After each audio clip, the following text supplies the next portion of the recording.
కురుక్షేత్ర యుద్ధానికి ముందు రోజు రాత్రి నిశ్శబ్దమైన ఆకాశం కింద కర్ణుడు ఒంటరిగా నిలబడి ఉన్నాడు. అతని మనస్సులో యుద్ధం మొదలయ్యింది. కానీ అది శత్రువుతో కాదు, తనతోనే. కర్ణ, భగవ, నేను ఎవరు? పాండవుల తల్లి పుత్రుడినైనా శత్రువుగా నిలవాల్సిన పరిస్థితి ఎందుకు వచ్చింది? నా జన్మ రహస్యమా, లేక నా విధి రహస్యమా? నన్ను ఎప్పుడూ సూతనపుత్రుడని పిలిచిన ఈ లోకంలో నేను ఎంత శ్రమ చేసినా ఎందుకు గౌరవం దక్కలేదు? కర్ణుడి ప్రశ్నలు గాలిలో అలా కలిసిపోయాయి. ఆ గాలి మధ్య ఒక నీలవర్ణ కాంతి విరజిమ్మింది. ఆ కాంతి నుంచి నడుస్తూ వస్తున్నాడు శ్రీకృష్ణుడు. కృష్ణ, కర్ణ, నీ మనసు కత్తిలా పదునుగా ఉంది. కానీ అది నీ మీదే మలుపు తీసుకుంది. నీ హృదయంలో బాధ ఉంది, కానీ ఆ బాధలోనే నీ శక్తి దాగి ఉంది. ఇప్పుడు కర్ణ, మాధవ, నేను అన్యాయానికి సహకరిస్తున్నానని అందరూ అంటున్నారు. కానీ నాకు దుర్యోధనుడు ఆశ్రయం ఇచ్చాడు, గౌరవం ఇచ్చాడు. ఆ గౌరవం కోసం నేనెంత రుణపడి ఉన్నానో నాకే తెలుసు. కృష్ణ, కర్ణ, రుణపడి ఉండడం మనసు విశ్వాసం చూపిస్తుంది. కానీ ధర్మం రుణానికి బానిస కాదు. ధర్మం ఎప్పుడూ సత్యం వైపు ఉంటుంది. ఎవరైనా మనపై కృప చూపినా మన ఆత్మ పాపం వైపు అడుగు వేస్తే అది నిజమైన కృతజ్ఞత కాదు. అప్పుడు కర్ణ కోపంగా, కానీ కృష్ణ, నేను పుట్టుకతోనే తిరస్కరణను పొందాను. పుట్టిన వెంటనే తల్లి విడిచిపెట్టింది. సమాజం నన్ను తక్కువ చేసి చూసింది. దుర్యోధనుడు మాత్రమే నన్ను రాజా అని పిలిచాడు. ఇప్పుడు అతని కోసం ధర్మం చేయడం తప్ప కృష్ణ? అప్పుడు కృష్ణ నవ్వుతూ, కర్ణ, నీలో ఉన్న గౌరవం నిజమే. కానీ దానిని అహంకారం అని పిలిచే ఒక నీడ నిన్ను వెంబడిస్తుంది.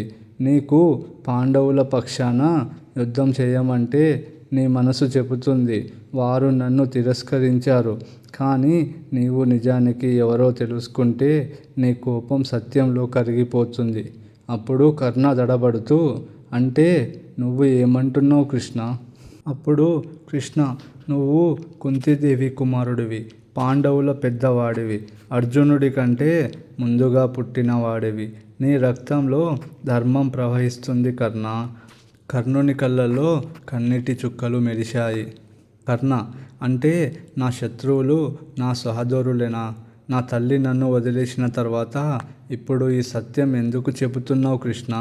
అప్పుడు కృష్ణ, ఎందుకంటే జీవితం చివరి మలుపుల్లో మనిషిని తనతోనే నిజాయితీగా ఉండడం నేర్చుకోవాలి. నిన్ను ఎవరు వదిలారన్నది కాదు, నీవు ఎవరో తెలుసుకోవడం ముఖ్యం కర్ణ.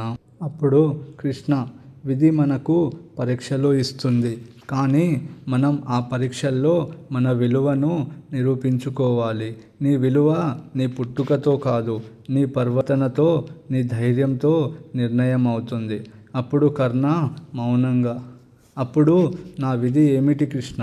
నేను ఎవరికి యుద్ధం చేయాలి? నా హృదయం చెబుతుంది ధర్మం కోసం యుద్ధం చేయమని. కానీ నా వాగ్దానం నన్ను బంధించింది. అప్పుడు కృష్ణ, ధర్మం ఎప్పుడూ మనసు నుంచి వస్తుంది. బయటి వాగ్దానాలు మనిషిని బంధిస్తాయి, కానీ ఆత్మ స్వేచ్ఛను ఎవ్వరూ ఆపలేరు. విధి కంటే నువ్వు చేసే ప్రతి నిర్ణయంలో నీ నిజాయితీ. గంభీరంగా, కృష్ణ, నువ్వు నన్ను మార్చేశావు.